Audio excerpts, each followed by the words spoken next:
Joko Widodo menyiapkan 2 kursi menteri untuk anggota koalisi Merah Putih. Juru bicara PDI Perjuangan menampik bahwa menteri partai politik adalah jatah transaksional. Sebulan lagi dilantik, Joko Widodo dan Yusuf Kala akhirnya mengumumkan komposisi kabinet mereka. Dari 34 kementerian, 16 pos akan dijatah untuk partai politik. Juru bicara PDI Perjuangan termasuk yang dijagokan sebagai menteri dari Partai Moncong Banteng. Sebetulnya saya nggak tahu apakah desakan dari masyarakat ya, dengan berbagai pos yang dimintakan.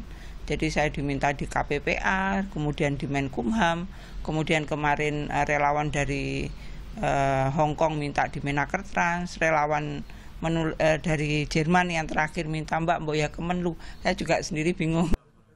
Di lain pihak, Partai Kebangkitan Bangsa telah menyiapkan nama-nama untuk menjadi menteri. Mereka mengklaim kader yang diajukan adalah profesional di bidangnya.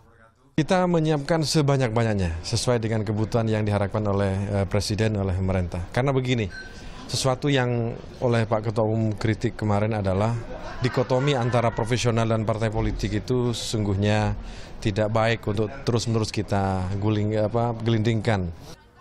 Awal bulan depan Presiden terpilih Joko Widodo akan mengumumkan nama-nama menterinya.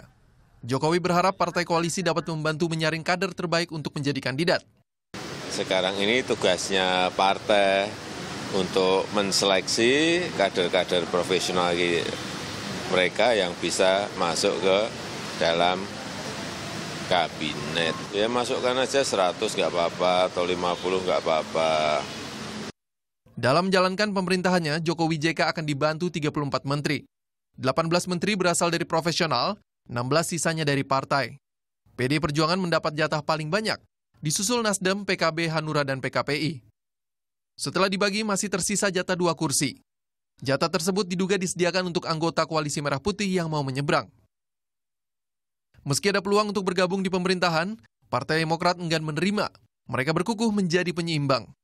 Kami tidak melihat bahwa kami harus duduk di pemerintahan begitu ya, dengan tawaran dari Pak JK yang seperti itu ya, mungkin dengan pihak lain. Kalau di Demokrat biarlah kami dalam posisi penyeimbang di luar pemerintahan, tapi kami bukan oposisi. Partai Golkar punya pendapat berbeda.